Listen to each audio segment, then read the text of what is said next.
Hi, this is Avar from Scrappy Mania, and today I want to show you a new technique using some washable markers. Now, I haven't done it before, but it occurred to me that these markers, which are very cheap, they're $1.99 at Target, I can probably use them just the same way I would use the Tim Holtz Distressing markers, or even the Anna Griffin watercolor markers. The Anna Griffin and the Tim Holtz, reacts with water, and then they become like if you were using watercolor paint, similar to watercolor paint. So I wanted to see if I can achieve the same effect or similar. Probably not going to be exactly the same, but maybe a similar effect using these markers. So what I have here is two types of paper. Now I have a strong cardstock here, and I think this is very sturdy. I'm not sure the weight on this, but it's very strong cardstock. And then I have watercolor paper that I have stamped on. So the stamp that I use, in case you like these stamps, it was this one, this big stamp by Stupendous. And this is the hydrangea set. And then this stamp is the Jumbo Iris, and it's also from Stupendous. This one I found them at Tuesday Morning. And then this one I purchased at Joann's Fabrics for $6. So let's go ahead and try out first with the paper that it's just regular cardstock. So I am going to wet it a little bit with my paper. So I am going to take some yellow, and I'm going to put some on the stem, and then I'm going to take some of my water and just move that yellow. Okay. And then I'm going to take, let's see what color I want to use. May want to use some pink. So I made sure that the paper was wet, so I'm just putting some ink on the sides of the petals. As you can see there, I'm not coloring the whole flower with my marker. And then I'm using the paintbrush with water to kind of push the color along the petals and the stem of my flower. Okay, so you can cut it out. I think I can still use it, but if you notice, this paper, even though it's thicker, I have to use a lot of water, it looks like, for this technique, and the cardstock really is breaking apart with all that water. So now let's try it, the same technique, but this time we're going to use it on these hydrangea, and this is watercolor paper. And by the way, notice this one, it's not stamped as deep as this one. This one, what I did is I used a cushion. I put my my stamp on this big Fisker plate, and then I pressed down.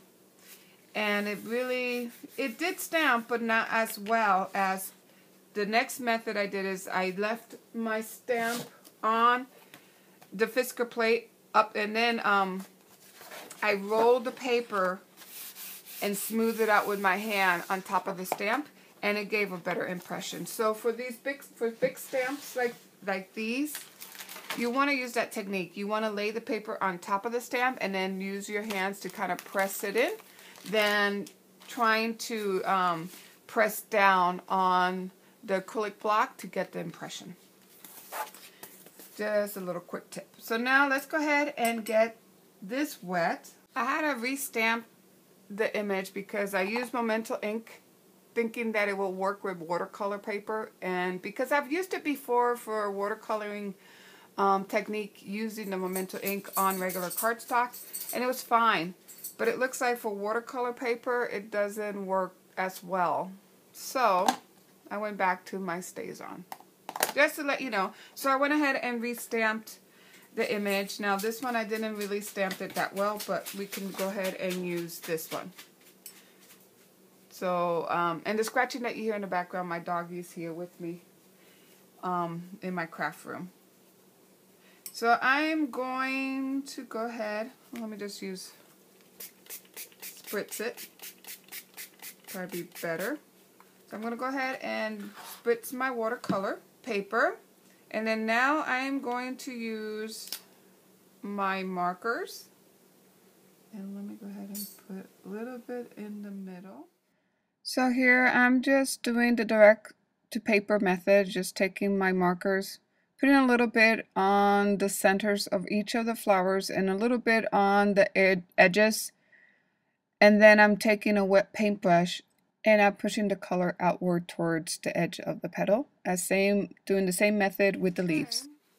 So now let me try a different technique.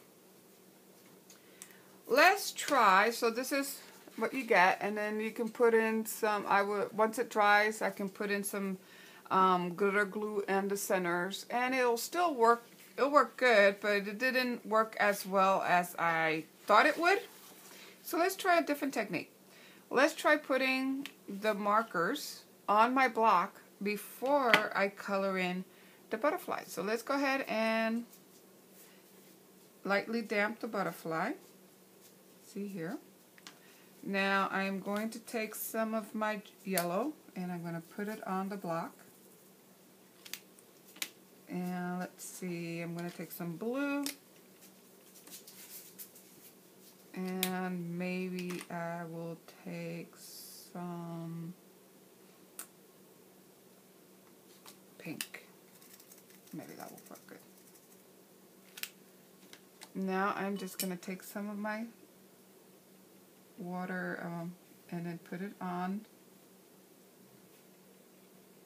the block and use it just like watercolor paint.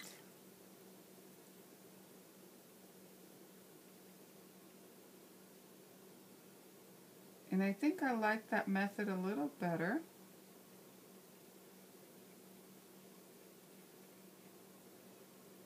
Actually, that method will work a lot better.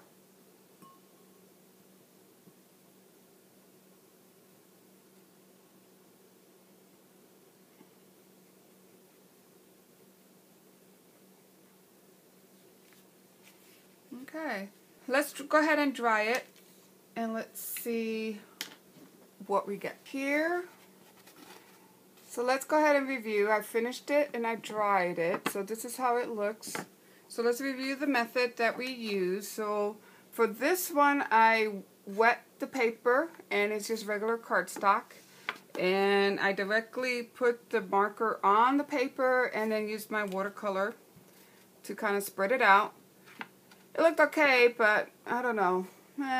May not work. I don't think I will use this technique again for just regular paper. For watercolor paper, on this one I did the same technique. I really drenched it with water and then I used my markers directly on the paper.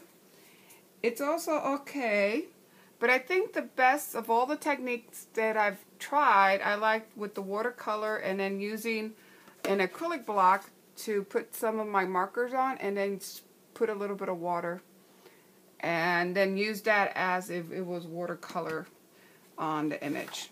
I went ahead and put some glimmer glam on the butterfly and on the roses, and I went ahead and put some of my dimensional paint in the middles.